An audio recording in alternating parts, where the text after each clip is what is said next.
Chapter 3 The Spouter Inn. Entering that gable-ended Spouter Inn, you found yourself in a wide, low, straggling entry with old-fashioned wainscots, reminding one of the bulwarks of some condemned old craft. On one side hung a very large oil painting, so thoroughly besmoked and every way defaced that in the unequal cross-lights by which you viewed it, it was only by diligent study and a series of systematic visits to it and careful enquiry of the neighbours that you could any way arrive at an understanding of its purpose. Such unaccountable masses of shades and shadows, that at first you almost thought some ambitious young artist, in the time of the New England hags, had endeavoured to delineate chaos, bewitched. But by dint of much and earnest contemplation, and oft-repeated ponderings, and especially by throwing open the little window towards the back of the entry, you at least come to the conclusion that such an idea, however wild, might not be altogether unwarranted. But what most puzzled and confounded you was a long, limber, portentous, black mass of something hovering in the centre of the picture, over three blue, dim, perpendicular lines floating in a nameless yeast. A boggy, soggy, switchy picture truly, enough to drive a nervous man distracted. Yet was there a sort of indefinite, half-attained, unimaginable sublimity about it that fairly froze you to it, till you involuntarily took an oath with yourself to find out what that marvellous painting meant. Ever and anon a bright, but alas, deceptive idea would dart you through.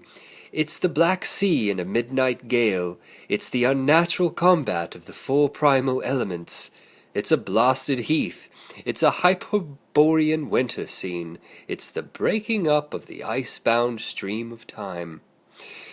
But last all these fancies yielded to that one portentous something in the picture's midst, that once found out, and all the rest were plain. But stop! Does it not bear faint resemblance to a gigantic fish, even the great Leviathan himself? In fact, the artist's design seemed this, a final theory of my own, partly based upon the aggregated opinions of many aged persons with whom I conversed upon the subject. The picture represents a Cape Horner in a great hurricane, the half-foundered ship weltering where with its three dismantled masts alone visible, and an exasperated whale purposing to spring clean over the craft, is in the enormous act of impaling himself upon the three mastheads. The opposite wall of this entry was hung all over with a heathenish array of monstrous clubs and spears.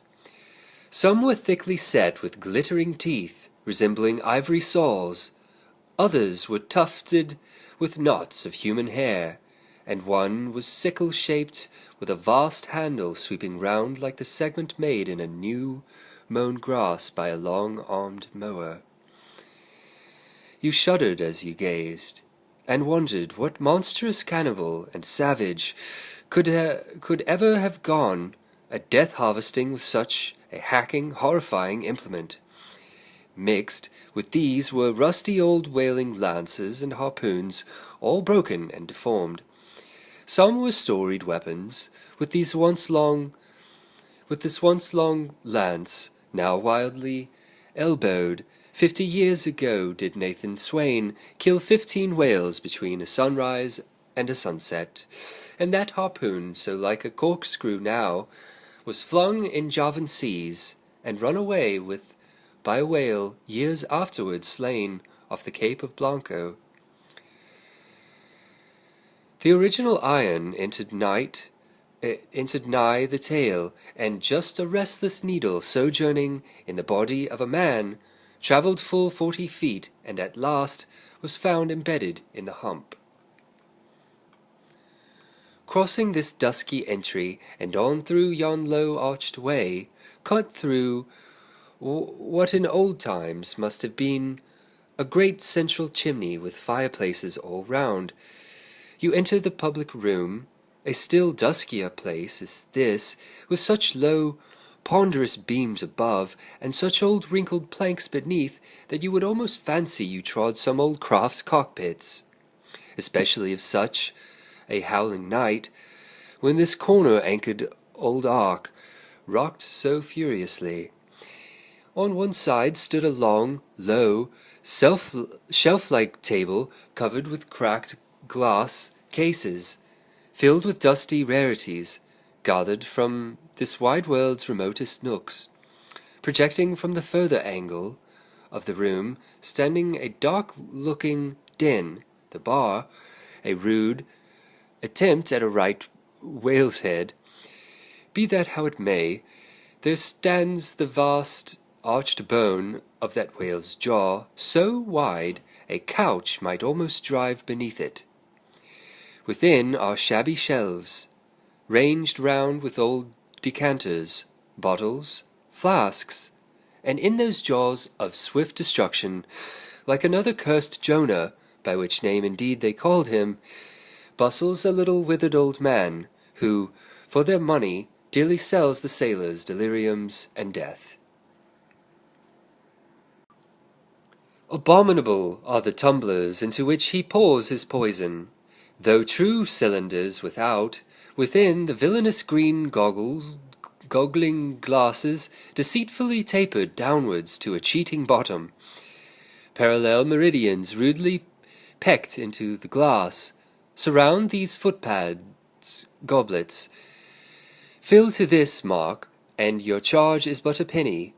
To this a penny more, and so on to the full glass, the Cape Horn measure, which you may gulp down for a shilling. Upon entering the place, I found a number of young seamen gathered about a table, examining by a dim light divers specimens of scrimshander. I sought the landlord, and telling him I desired to be accommodated with a room, received for answer that his house was full, not a bed unoccupied, but avast, he added, tapping his forehead, you ain't no objections to sharing a harpooner's blanket, have ye? I suppose you're a-going a-whalin', so you'd better get used to that sort of thing. I told him that I never liked to sleep two in a bed, that if I should ever do so, it would depend upon who the harpooner might be, and that if he, the landlord, really had no other place for me, and the harpooner was not decidedly objectionable, why, rather than wander further about a strange town on so bitter a night, I would put up with the half of any decent man's blanket. I thought so. All right. Take a seat. Supper? You want supper? Supper'll be ready directly. I sat down on an old wooden settle, carved all over like a bench, on the battery. At one end, a ruminating tar was still further adorning it with his jackknife, stooping over and diligently working away at the space between his legs. He was trying his hand at a ship under full sail, but he didn't make much headway, I thought. At last, some 4 or 5 of us were summoned to our meal in an adjoining room. It was cold as Iceland, no fire at all. The landlord said he couldn't afford it. Nothing but 2 dismal tallow candles, each in a winding sheet. We were faint to button up our monkey jackets and hold to our lips cups of scalding tea with our half-frozen fingers. But the fare was the most substantial kind, not only meat and potatoes, but dumplings. Good heavens, dumplings for supper! One young fellow in a green box coat addressed himself to these dumplings in a most direful manner. "My boy," said the landlord, "you'll have the nightmare to a dead certainty." "Landlord," I whispered, "that ain't the harpooner, is it?" "Oh, no," said he, looking a sort of diabolically funny. "The harpooner is a dark-complexioned chap. He never eats dumplings, he don't. He eats nothing but steaks, and he likes 'em rare." "The devil he does," said I. "Where is that harpooner? Is he here?" "He'll be here afore long," was the answer.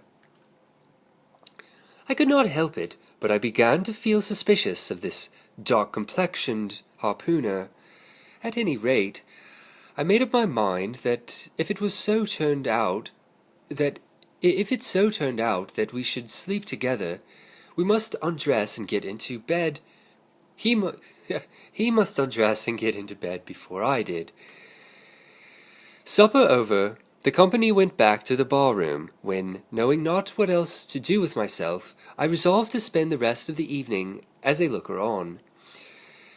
Presently a rioting noise was heard without. Starting up, the landlord cried, "That's the Gumpus crew, the Gumpus's crew. I seed her reported in the offing this morning. A 3 years' voyage in a full ship. Hurrah! Boys, now we'll have the latest news from the Fijis." A trampling of sea boots was heard in the entry. The door was flung open, and in rolled a wild set of mariners enough, enveloped in their shaggy watch-coats, and with their heads muffled in woolen comforters, all bearded and ragged, and their beards stiff with icicles.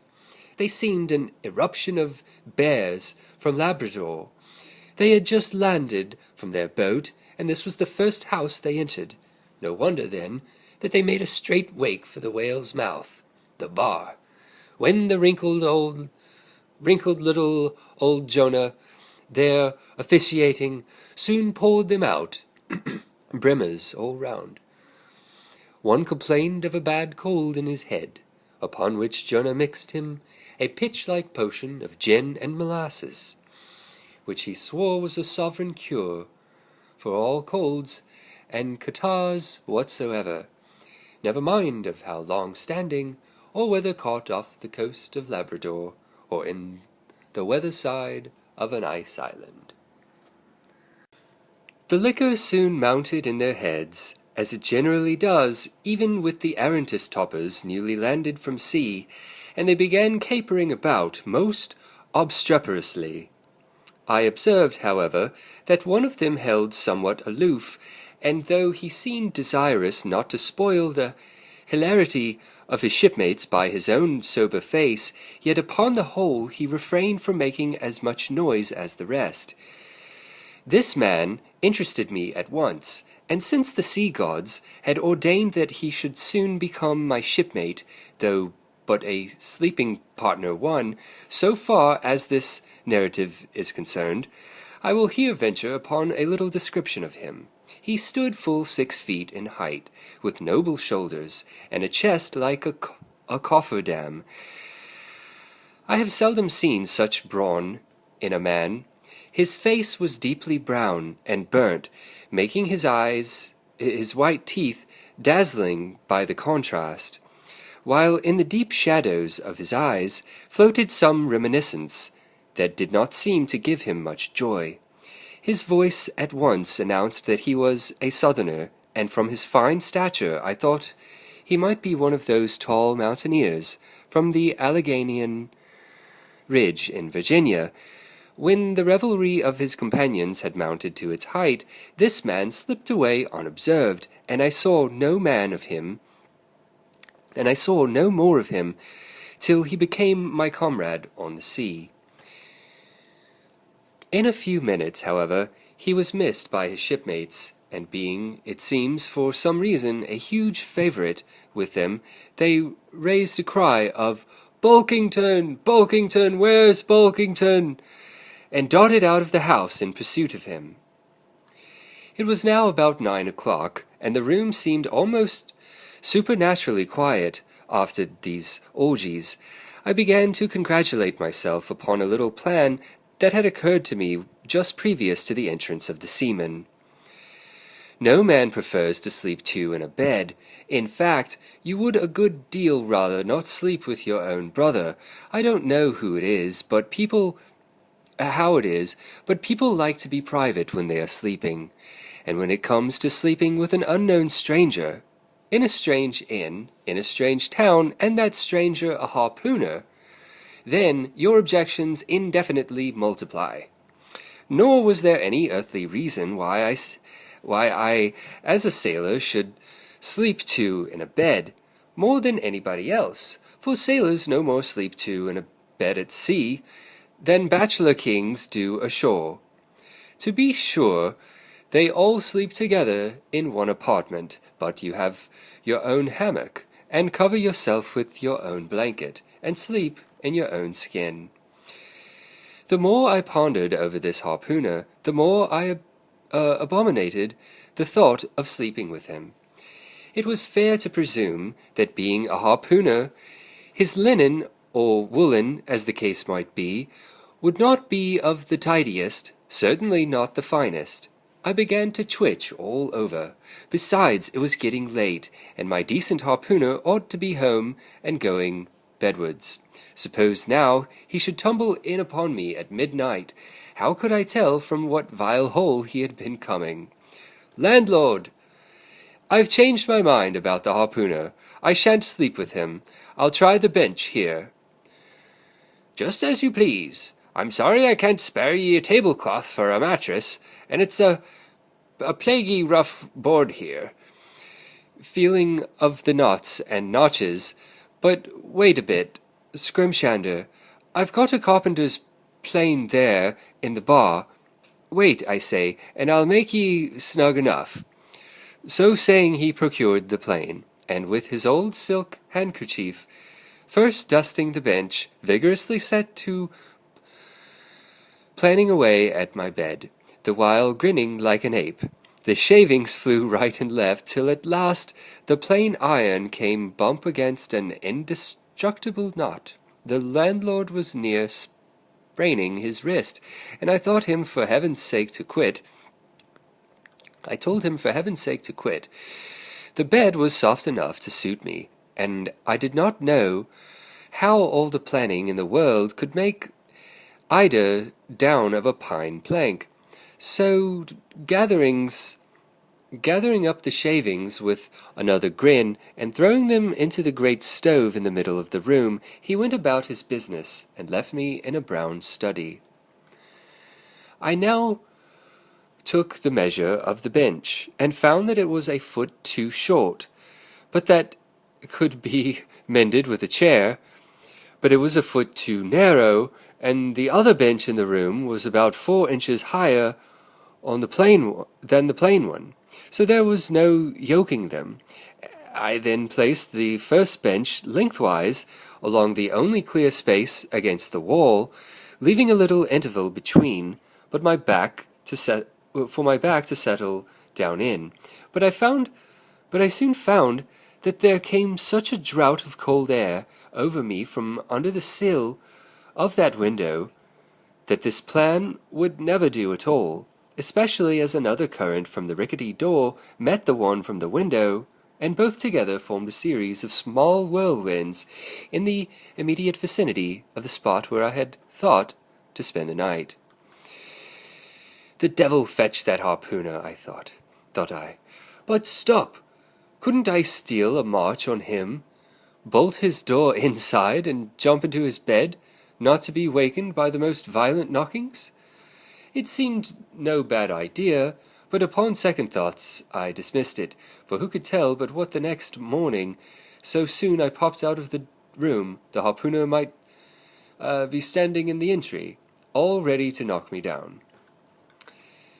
Still, looking round me again, and seeing no possible chance of spending a sufferable night unless in some other person's bed, I began to think that after all I might be cherishing unwarrantable prejudices against this unknown harpooner. Thinks I'll wait a while. He must be dropping in before long. I'll have a good look at him then, and perhaps we may become jolly good bedfellows after all. There's no telling. But though the other boarders kept coming in by ones, twos, and threes and going to bed, yet no sign of my harpooner. "Landlord," said I, "what sort of chap is he? Does he always keep such late hours?" It was now hard upon 12 o'clock. The landlord chuckled again with his lean chuckle, and seemed to be mightily tickled at something beyond my comprehension. "No," he answered. "Generally he's an early bird. Early to bed and early to rise. He's the bird what catches the worm. But to-night he went out a-peddling, you see, and I don't see what on earth keeps him so late, unless maybe he can't sell his head." "Can't sell his head? What sort of a bamboozling story is this you are telling me?" Getting into a towering rage. "Do you pretend to say, landlord, that this harpooner is actually engaged this blessed Saturday night, or rather Sunday morning, in peddling his head around this town?" "That's precisely it," said the landlord. "And I told him he couldn't sell it here, the market's overstocked." "With what?" shouted I. "With heads, to be sure. Ain't there too many heads in the world?" "I tell you what it is, landlord," said I quite calmly. "You'd better stop spinning that yarn to me. I'm not green." "Maybe not," taking out a stick and whittling a toothpick, "but I rather guess you'll be done brown if that 'ere harpooner hears you a-slanderin' his head." "I'll break it for him," said I, now flying into a passion at this unaccountable farrago of the landlord's. "It's broke already," said he. "Broke?" said I. "Broke, do you mean?" "Sartain, and that's the very reason he can't sell it, I guess." "Landlord," said I, going up to him as cool as Mount Hecla in a snowstorm. "Landlord, stop whittling. You and I must understand one another, and that too, without delay.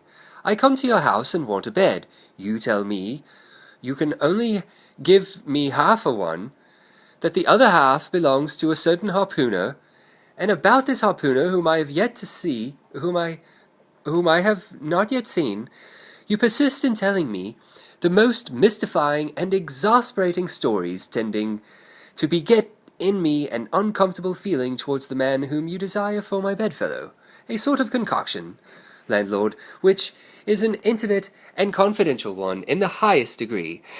I now demand of you to speak out and tell me who and what this harpooner is, and whether I shall be in all respects safe to spend the night with him.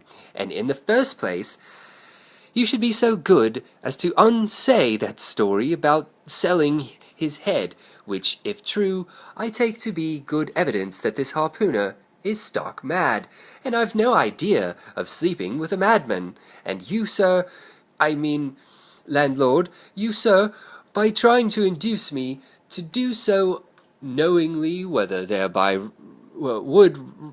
render yourself liable to a criminal prosecution."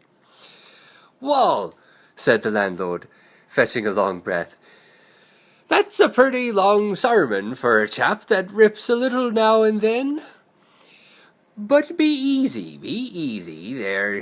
This here harpooner I have been telling you of has just arrived from the South Seas, where he bought up a lot of balmed New Zealand heads.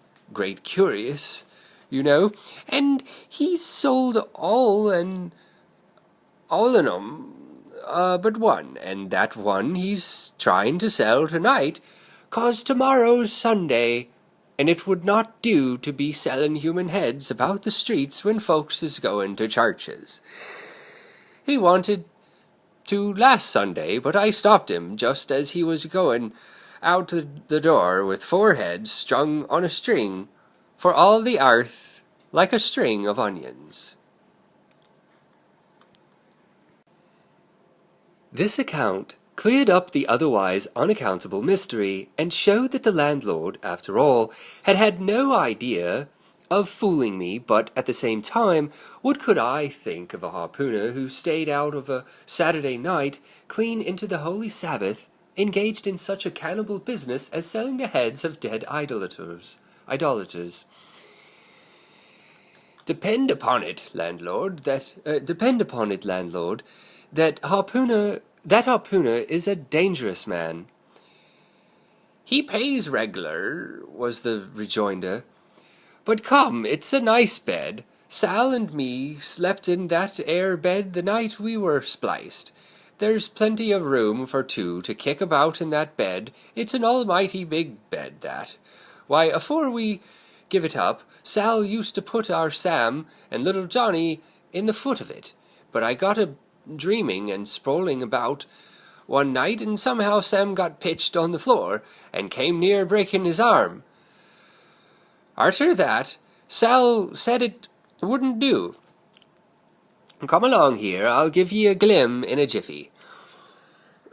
And so saying, he lighted a candle and held it towards me, offering to lead the way, but I stood irresolute, when looking at a clock in the corner, he exclaimed, it's Sunday. You won't see that harpooner tonight. He's come to anchor somewhere. Come along, then. Do come. Won't ye come? I considered the matter a moment, and then upstairs we went, and I was ushered into a small room, cold as a clam, and furnished, sure enough, with a prodigious bed, almost big enough indeed for any 4 harpooners to sleep abreast.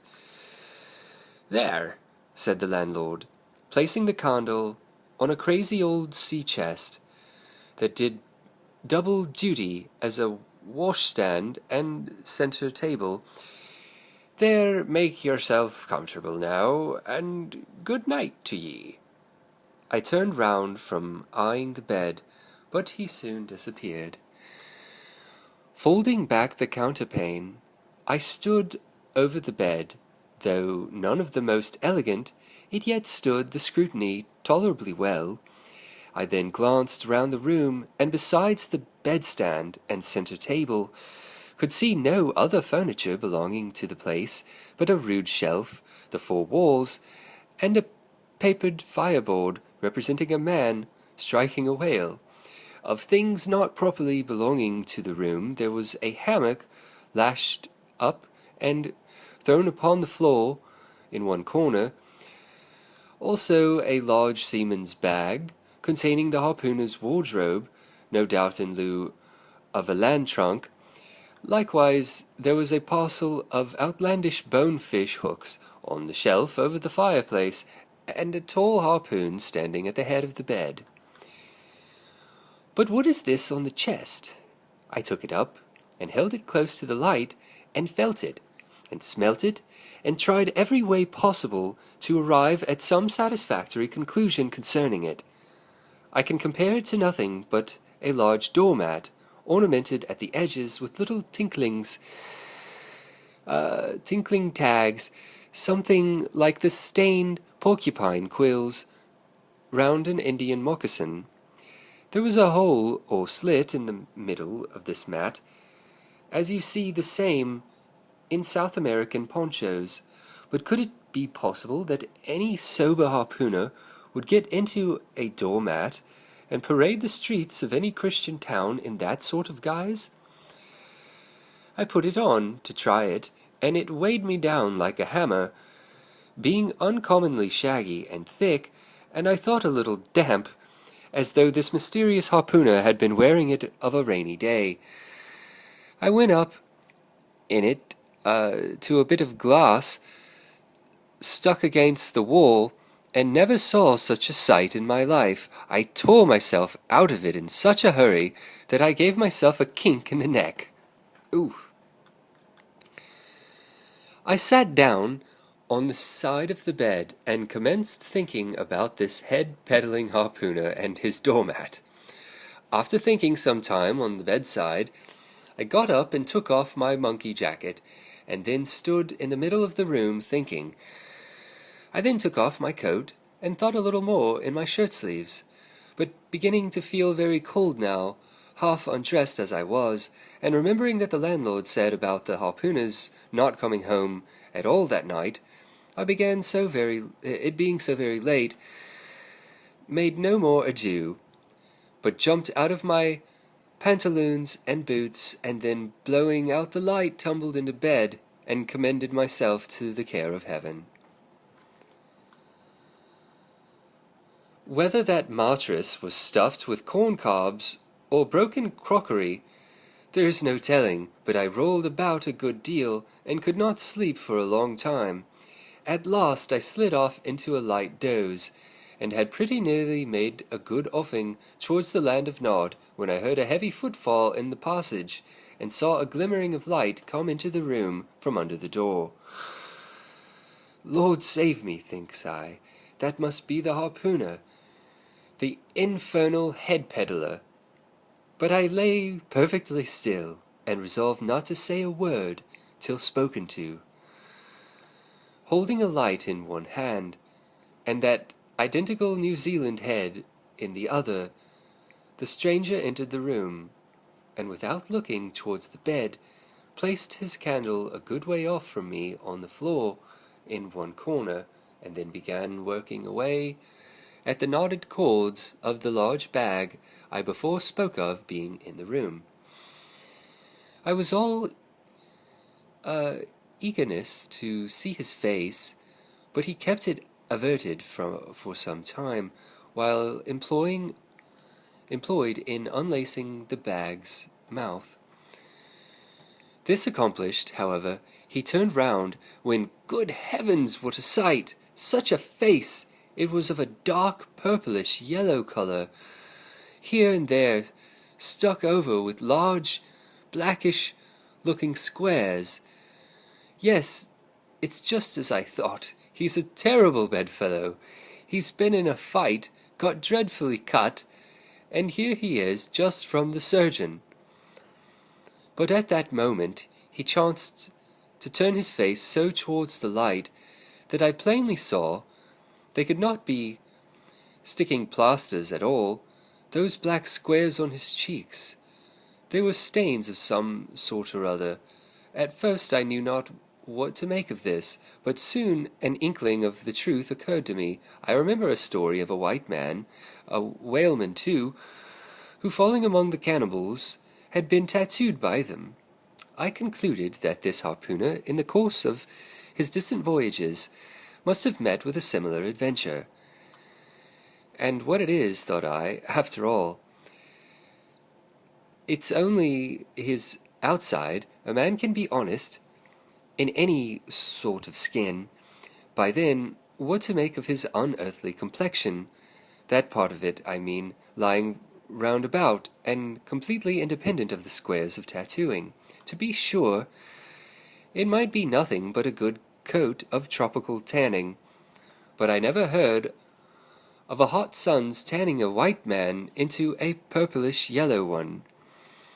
However, I had never been to in the South Seas, and perhaps the sun there produced these extraordinary effects upon the skin.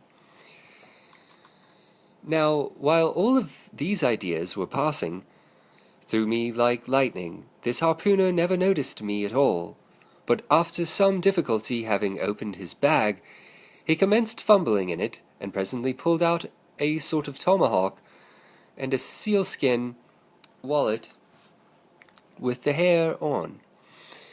Placing these on the old chest in the middle of a room, he then took the New Zealand head, a ghastly thing enough, and crammed it down into the bag. He now took off his hat, a new beaver hat, when I came nigh singing out with fresh praise. There was no hair on his head, none to speak of, at least, nothing but a small scalp, not twisted up, on his forehead. His bald purplish head now looked for all the world like a mildewed skull. Had not the stranger stood between me and the door, I would have bolted out of it quicker than ever I bolted a dinner. Even as I was, I thought something of slipping out the window, but it was the second floor back. I am no coward, but what to make of this head-peddling, purple rascal altogether past my comprehension. Ignorance is the parent of fear, and being completely nonplussed and confounded about the stranger, I confess I was not as much afraid of him as if it was the devil himself who had thus broken into my room at the dead of night.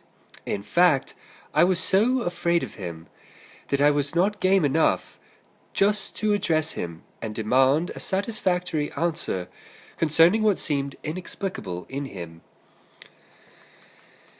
Meanwhile, he continued the business of undressing, and at last showed his chest and arms. As I live, these covered parts of him were checkered with the same squares as his face. His back, too, was all over the same dark squares. He seemed to have been in a 30 years' war, and just escaped from it with a sticking plaster shirt. Still more, his very legs were marked, as a parcel of dark green frogs were running up the trunks of young palms. It was now quite plain that he must be some abominable savage or other shipped aboard of a whaleman in the South Seas, and so landed in this Christian country. I quaked to think of it. A peddler of heads, too. Perhaps the heads of his own brothers. He might take a fancy to mine. Heavens, look at that tomahawk! But there was no time for shuddering, for now the savage went about something that completely fascinated my attention, and convinced me that he must indeed be a heathen. Going to his heavy grego, or rappel, or dreadnought, which he had previously hung on a chair, he fumbled in the pockets, and produced at length a curious little deformed image with a hunch on its back, and exactly the colour of a 3-days-old Congo baby. Remembering the embalmed head, at first I almost thought that this black mannequin was a real baby preserved some similar manner, but seeing that it was not at all limber, and that it glistened a good deal like polished ebony, I concluded that it must be nothing but a woolen idol, which indeed it proved to be. For now the savage goes up to the empty fireplace, and removing the papered fireboard, sets up this little hunchbacked image, like a tin-pin, between the andirons. The chimney jabs and all the bricks inside were very sooty, so that I thought this fireplace made a very appropriate little shrine or chapel for this Congo idol. I now screwed my eyes hard towards the half-hidden image, feeling but ill at ease meantime, to see what was next to follow. First, he takes about a double handful of shavings out of his grego pocket, and places them carefully before the idol. Then, laying a bit of ship biscuit on top, and applying the flame from the lamp, he kindled the shavings into a sacrificial blaze. Presently, after many hasty snatchings into the fire, and still hastier withdrawals of his fingers, whereby he seemed to be scorching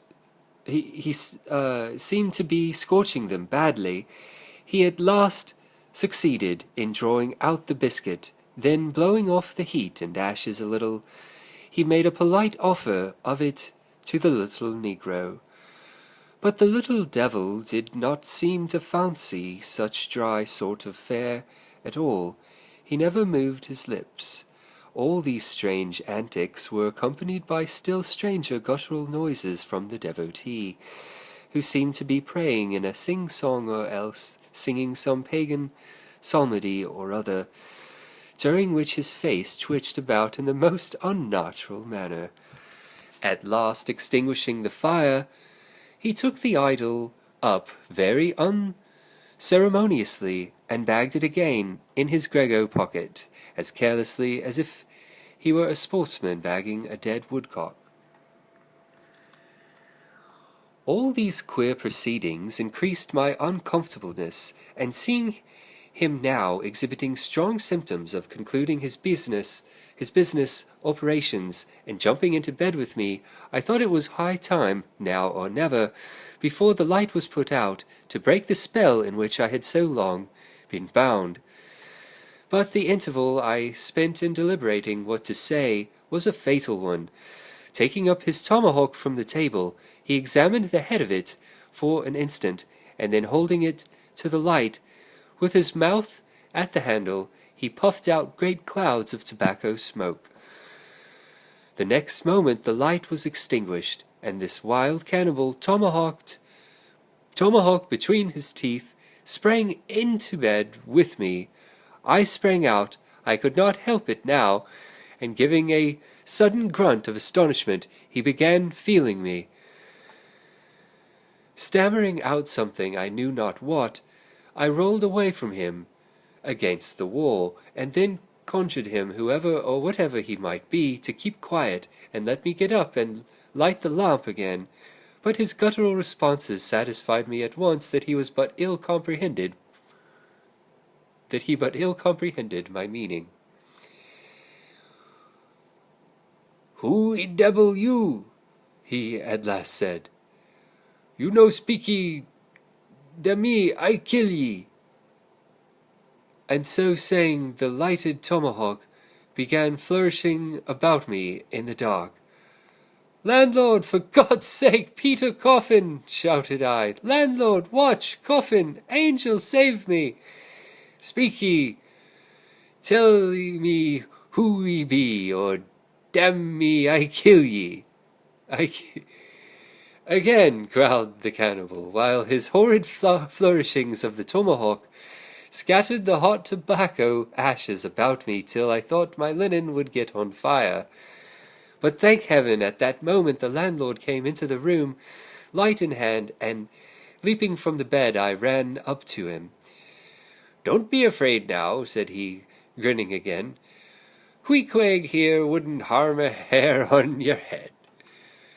Stop your grinning, stop your grinning, I shouted. "And why don't you tell me what that infernal harpooner... Why didn't you tell me that infernal harpooner was a cannibal?" "I thought ye knowed it. Didn't I tell ye he was a peddling heads around town? But turn flukes again and go to sleep. Queequeg, look here. Ye sabby me, I sabby. You this man sleepy, you sabby?" "Me sabby plenty," grunted Queequeg, puffing away at his pipe and sitting up in bed. "You get ye in," he added, motioning me with his tomahawk, and throwing the clothes to one side. He really did this in not only a civil, but a really kind and charitable way. I stood looking at him a moment. For all his tattooings, he was on the whole a clean, comely-looking cannibal. What's all this fuss I have been making about... thought I to myself. The man's a human being, just as I am. He has just as much reason to fear me as I have to be afraid of him. Better sleep with a sober cannibal than a drunken Christian.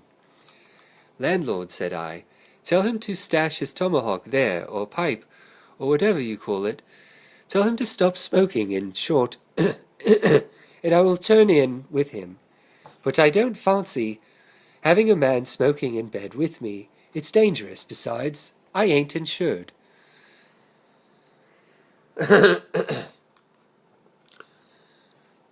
This being told to Queequeg, He at once complied, and again politely motioned me to get into bed, rolling over to one side as much as to say, "I won't touch a leg of ye." "Good night, landlord," said I. "You may go." I turned in, and never slept better in my life.